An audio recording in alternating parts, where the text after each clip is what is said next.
The Tom Woods Show, episode 1050. Prepare to set fire to the index card of allowable opinion. Your daily dose of liberty education starts here. The Tom Woods Show. Folks, it's that time of year again. This holiday, give Harry's and give handsome. Get your holiday shopping done early and take advantage of free shipping. To get a limited edition holiday shave set while supplies last, go to harrys.com/woods right now. That's harrys.com/woods. Hi, everybody. Tom Woods here. Dr. Robert Epstein is with us today. We're going to be talking about one of his 15 books, and that is Teen 2.0, Saving Our Children and Families from the Torment of Adolescence. He has a very provocative thesis about the artificiality of adolescence as a category and how helpful or unhelpful it is. So very, very good stuff. He holds a PhD in psychology from Harvard. He is former editor-in-chief of Psychology Today. He's the founder and director emeritus of the Cambridge Center for Behavioral Studies in Massachusetts, and he is currently senior research psychologist at the American Institute for Behavioral Research and Technology. Dr. Epstein, welcome to the show. Thanks, Tom. I appreciate it. This is obviously quite a controversial set of claims you're making here, and what's very interesting about it is that the endorsements that you've received are extremely diverse in terms of the ideology of the people offering them. So you've hit on something that has wide appeal, even though what you're saying is extremely countercultural. And it has to do with the way we deal with I think what you would say, the manufactured phenomenon of adolescence. So just to situate people in your thesis, try and give me maybe a précis of what your overall argument is. Then we'll look at some of the moving parts. Well, I think you summed it up quite nicely. Adolescence is indeed manufactured. It was manufactured largely in the United States following the beginning of industrialization, the end of the Civil War. It's grown over time to become a monstrous phenomenon. But the bottom line is that the turmoil that we see during the teen years is caused by our culture. It is entirely unnecessary. It is completely absent still in more than 100 cultures around the world. And there's simply no need for us to be doing the damage we're doing to young people and to our families by continuing to keep this unnatural phase of life going. I have a feeling that my audience is very, very largely in sympathy with what you've just said. I want to skip ahead to the punchline, if I may, to exactly how you would prefer to see what we now call adolescents treated, what kinds of responsibilities they ought to have, what kind of expectations we ought to have of them, and then we'll spend the rest of our conversation getting from A to B. So what if you could somehow design society, even though it doesn't work that way, what would be the way we would handle these years? How would we think about them and how would we treat them? Well, first of all, it does work that way, Tom, because I wrote a book. That's the whole point. Well, that is true, but you need some you need some fertile soil for it to take root. Sure. Well, sure. In the ideal, I would press the button, which would be attached to my book, and lo and behold, we would be looking at young people as individuals, which of course, what do you know, they actually are. And we would be encouraging them to enter the adult world as soon as they show us that they're ready in some respects in terms of competence and maturity. There'd be no roadblocks based on age. And so that young people who currently have no way to enter the adult world would be entering the adult world, which, believe me, they would love to do rather than being stuck where they're stuck now. And in so doing, we would be returning to what has, until very recently, always been done historically. We would be returning to what is still done in many cultures around the world. So it's simply a matter of knocking down these roadblocks, looking at young people as individuals, and allowing them to enter the adult world based on signs of competence and maturity, looking at them one at a time and making that determination and letting them move forward, encouraging them to move forward. So that's how you handle the objection that, hey, I know a lot of teens and they don't seem like they could run their own lives at all. I mean, there are more than one way of handling that objection, but one would be, well, there are plenty of adults who don't know how to manage their lives. We just evaluate it on a case-by-case basis. Well, of course, and in fact, this notion that we suddenly become competent to function as adults on midnight of the day that we turn 18, or pick another age if you like, pick 21, it doesn't matter. That's absurd. In fact, young people who are mature at 19 or 20 or 25, a lot of them were just as competent, just as mature when they were 15. They don't suddenly become competent. It just doesn't work that way. So you have to look at them one by one. Now, just to give you one piece of data here from a big study of mine that I will be publishing next year. This is with 80,000 people from ages 10 to 90 something, so it covers a whole age range. About 30% of the young people in this study, that is people between ages 13 and 17, so teens under 18, about 30% of them turn out to be more competent than the median adults across a wide range of adult competencies.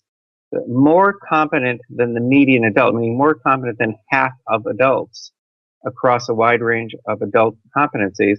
And yet we dismiss all young people as if they're equally incompetent, immature, and that simply isn't true. They differ one from another.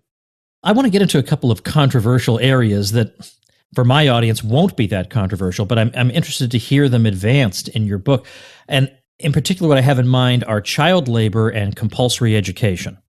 Because here I think people are thinking in terms of 8-year-olds in factories. And yet these laws tend to apply to 15-year-olds doing, things that are not particularly oppressive and that would teach them a lot of valuable things in life. So let's start there with child labor. If you try to talk about that, that's such a sacred cow. As people's defenses go up, they think here's a case where we do need adult paternalism. So what's wrong with thinking that way? Oh, it's completely wrong. The first child labor laws in the United States were laws requiring young people to work. So that was, in the 1700s. So the notion then that idle hands will cause the devils to get going. So, or whatever that expression is. In the first laws that restricted labor among young people, they came about in the mid and then late 1800s. The very first law in the United States making education compulsory was passed in Massachusetts in the 1850s, but that was a competency-based law. In other words, it said you had to send your offspring to school if they didn't know A, B, and C. If they simply didn't know certain basic things, then you had to send them to school. It was competency-based. It wasn't age-based. So you have to look at the history here and see where these laws came from and what the rationale was for the laws in the beginning. And yes, early on, we were trying to some extent to rescue young people from some pretty horrible jobs, working in mines and so forth. But in so doing, we swept up all young people who had been working side by side, often with their parents, on farms or working as apprentices in all kinds of trades. And we swept them all up and said, no, none of you can work, no matter how much you want to work and how competent you are. And you all must go to school, no matter how useless that is for you and no matter what you know. Doesn't make any sense. All right. So then I think what's also tied up in this is compulsory education. That's the other side of the coin, because that strongly implies that education and schooling, that's what kids ought to be doing. That's where they ought to be. And again, I think the average person might think, well, but that is where kids ought to be. And they're not in a position to judge the relative merits of education as versus pursuing some trade at that age. So we ought to force them to be educated, because otherwise kids will follow the path of least resistance and they won't pursue their education. I mean, I know this is not anything you haven't heard before, but these are the kinds of things that if my listeners were to go around talking about your arguments, this is what they're going to hear. Well, before I answer your question, which is perfectly sound, let me point out that you just called young people across a very wide age range kids. You said it twice, kids. Now, Whoops. a kid is actually a young goat. It's a goat that hasn't reached puberty yet. But once a kid reaches puberty, the farmer no longer calls it a kid, and neither does the Bible. The Bible has separate words for a kid, that is a goat before puberty, and a goat. And, we keep calling young people who have passed puberty, we keep calling them kids or children or boys or girls. It's demeaning. It's not accurate. In fact, they are young adults.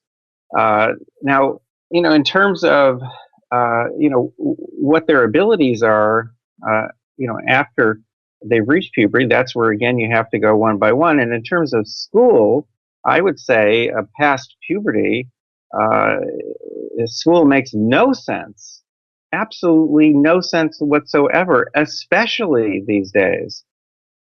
Because what young people learn in school tends to be outmoded by the time they've learned it. School made sense when mass schooling was invented in the U.S. late 1800s, early 1900s. It did make sense then because you could cram everything a young person needed to know into the first few years of life and then send them out into the workforce and they'd be fine. They wouldn't need any more education. That's no longer true. Now, education must be spread over the entire lifespan. It must be. But we're still trying to cram it into the early years. The main thing young people are learning in school is to hate school. They all celebrate the very moment when school ends, and they don't want to go back, generally speaking. Of course, they're forced to more and more. But that old model of cramming all learning into the early years just doesn't make sense anymore. It's absurd.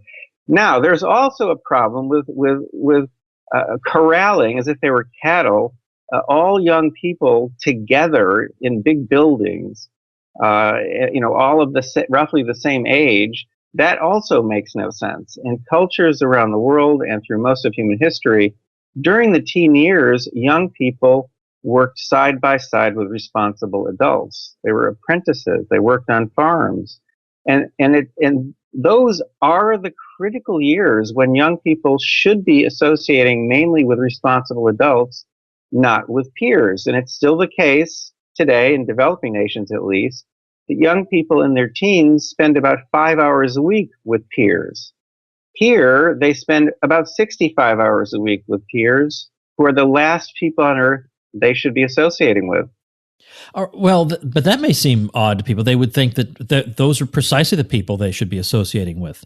Well, that's of course the model that people have bought into, but it's not true. If you look at history and you look at other cultures around the world, even today, it simply makes no sense. There's a program in Scotland that I learned about a few years ago, in which young people of high school age who are getting into trouble are taken out of the school system and they are apprenticed to tradespeople of all sorts.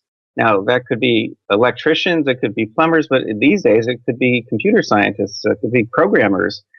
So they're pulled out and they're apprenticed, and they straighten out instantly. This program has an extremely high success rate because it makes sense. Again, those are the years when young people should be working side by side with adults, learning to be adults. Those are the years when they learn most easily and most quickly. And what they should be learning is to be an adult, not to be more and more like their peers. What's happened is we've created this bizarre mess called teen culture, and teen culture is controlled entirely by specialized divisions of the fashion and media industry. So there are executives every day making decisions about how 20 million teens in the U.S. Should think, what they should wear, which icon they should idolize this week. Again, there's nothing natural about that. It's again, the more you look at it, truly, the more absurd the system is. And this whole teen industrial complex, we might say, also sets extremely low expectations for them. Like they're expected to be dopes who look like slobs and don't care about anything, which is the way they're portrayed everywhere we turn around.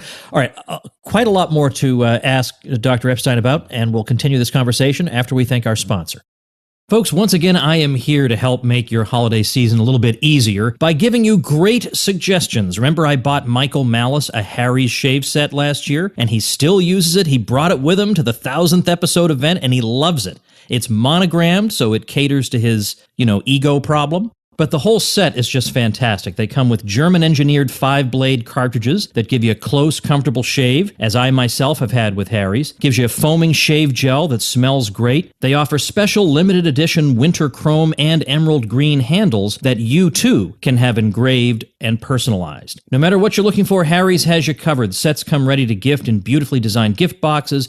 Gift sets start at just 10 smackers. They have great stocking stuffers. Even get something for yourself with Harry's. And as a special offer, if you listen to this show, we've partnered with Harry's to give you 5 smackers off your order when you go to harrys.com/woods. This offer is only available for the holidays. So this holiday, give Harry's and give handsome. Get your holiday shopping done early and take advantage of free shipping. To get a limited edition holiday shave set while supplies last, go to harrys.com/woods right now. That's harrys.com/woods. We were saying at the very beginning that the kinds of angst and anguish that we all kind of associate with teen years, interestingly enough, is not a universal phenomenon. It's not a phenomenon we observe all over the world. It's altogether absent in some cultures. And the provocative suggestion of your book is that this has something to do with our whole cultural apparatus surrounding adolescence, that we are actually making these years much, much more difficult on kids, especially from a mental health point of view, than they need to be. Okay, once again, you've called young people past all right, puberty okay. Kids. I'm sorry, I apologize but the point is, I do keep account of such things. And now imagine, speaking of the impact this has on young people, imagine being a young, highly competent person who might be more competent than a lot of adults around him or her, who might be more competent than the teachers in his or her school, who's stuck smack in the middle of something called teen culture, or what you've now labeled a teen industrial complex. I love that phrase. The fact is that you're being held back. You have no property rights, no privacy rights. You're treated like a child long past the time when you were a child. Well, that doesn't go over very well with a lot of young people. And in fact, a lot of them become depressed, become suicidal. Suicide is the third leading cause of death among our teens in the United States. And according to a large national study, about 50% of teens in the United States are diagnosable with at least one behavioral, emotional, or substance abuse disorder. At least one. This does not happen in other cultures. We are holding people back mainly in two ways. One is we infantilize them. We treat them like children when they're not. And again, some get angry and depressed. And the other is we isolate them from responsible adults and trap them with their peers. So, we have indeed created this. It took me a long, long time to figure this out. It definitely flies in the face of all the silly stories we're told. But that doesn't mean I'm wrong. And in fact, I have absolutely no doubt that I'm correct. So I get that this phenomenon came about during the process of industrialization, but how exactly did it? And it's interesting that you mentioned in your book Jane Addams of Hull House. I think I read, back in graduate school, I read 20 Years at Hull House, but that's a long time ago. So I wouldn't have realized the role that she played in American culture in bringing this about. So give us a little précis on the construction of adolescence as a phenomenon, at least in the American case. Well, Jane Addams was a Nobel laureate. I think the first female Nobel laureate, if I'm not mistaken, or a very early one, who was a social reformer, and she operated out of Chicago, and she operated an institution there called Hull House, and this was in the late 1800s, and she attracted intelligent, highly competent women from around the country to come and spend time there, and learn her ways. And a lot of those women were responsible for putting in place three major systems that led to the creation of what we now call adolescence. What were the systems? Well, number one was the system of laws that made education compulsory for older and older and older people. So that exists. That still exists now. So that now in most states you have to go to school until you are at least 16. Again, whether you know the material or not, and whether you profit from such education or not, doesn't matter. Second was the juvenile injustice system. Oh, I'm sorry, it's called the juvenile justice system, but actually it is the juvenile injustice system, because if you look at the history of it, young people before that system existed who committed crimes had all of their constitutional rights, all of them, the right to an attorney and so on. But when that system was put in place, young people in our country lost all of their constitutional rights.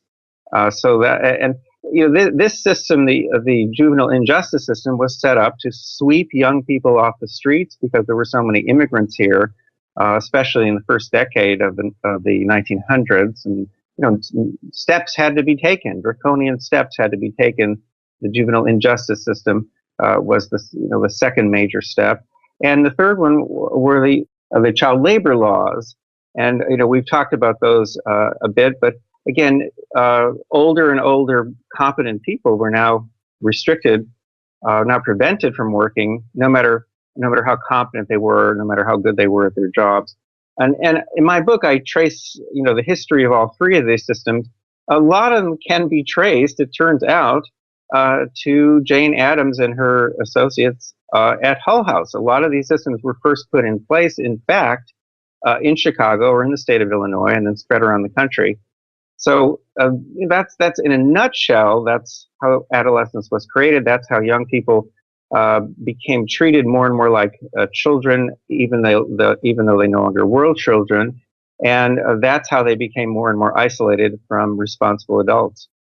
Your book is organized into three parts, and the second part, which is quite substantial, is on the capabilities of young people. And of course, in the interest of time, it's difficult to do it justice. So how would you help people to maybe reprogram what they expect young people to be capable of, given that what we might call the myth of adolescence has caused us to have rather low expectations?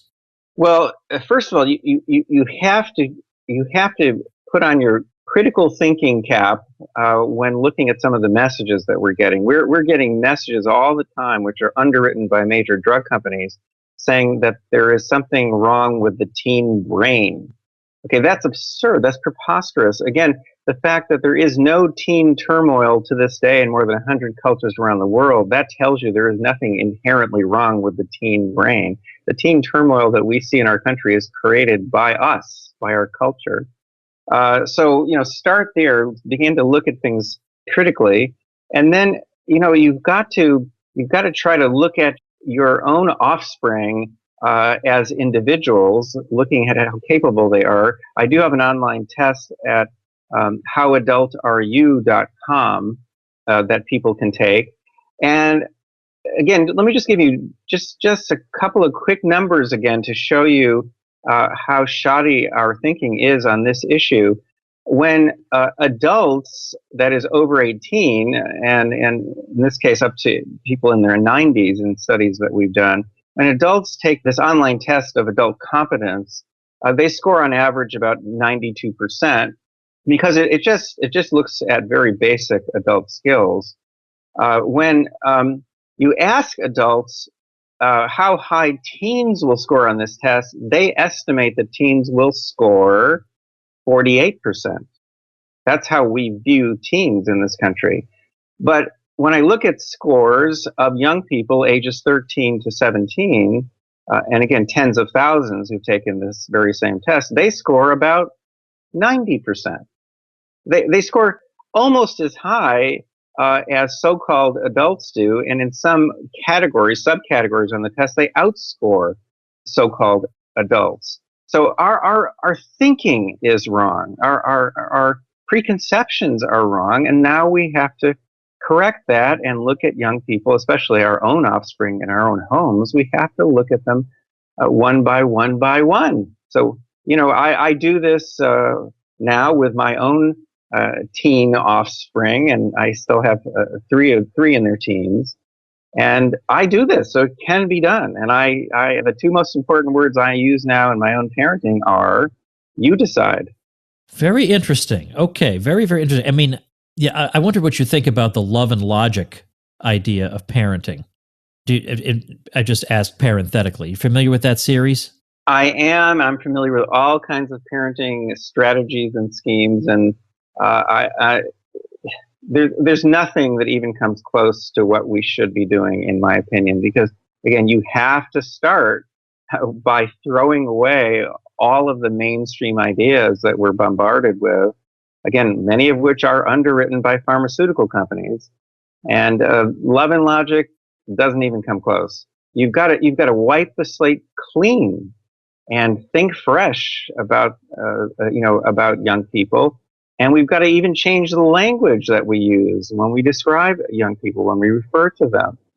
They're not kids, they're not children, they're not boys and girls past puberty. They are adults. So then let's finish up with an overview of the final section, which is what needs to happen. How must society change? Obviously, it's easiest to start with the lowest hanging fruit. What do you think is the easiest entry point to get people to the easiest change you can see that could be made that would be beneficial, and then go from there and tell me what would be better and better?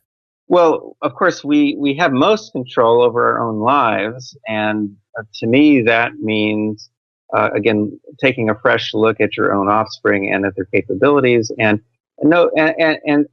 trying to become a guiding them into adulthood, not controlling their lives and holding them back.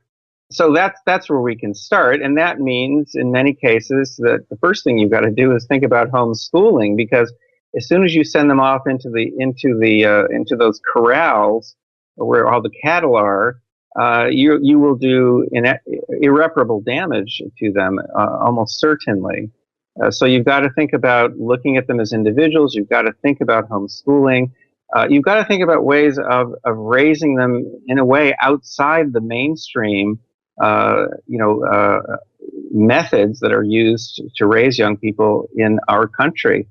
It's tough. Now, beyond that, of course, you've got to think about informing legislators. You've got to think about helping to change laws that restrict young people. It's a big task. If anything, our country is moving gradually still in the wrong direction. So this is a big task. A lot of misconceptions out there. It's going to take a lot to turn things around. Now, apart from howadultareyou.com, is there another website you'd also like to direct people to for more information, in addition to reading the book, of course? Well, howadultareyou.com certainly is a great place to start. If you go to teen20.com, there's some information about my book, which it does have an unusually wide range of endorsements, and was cited by the Supreme Court in 2010, and actually in a decision that was co-written by Antonin Scalia.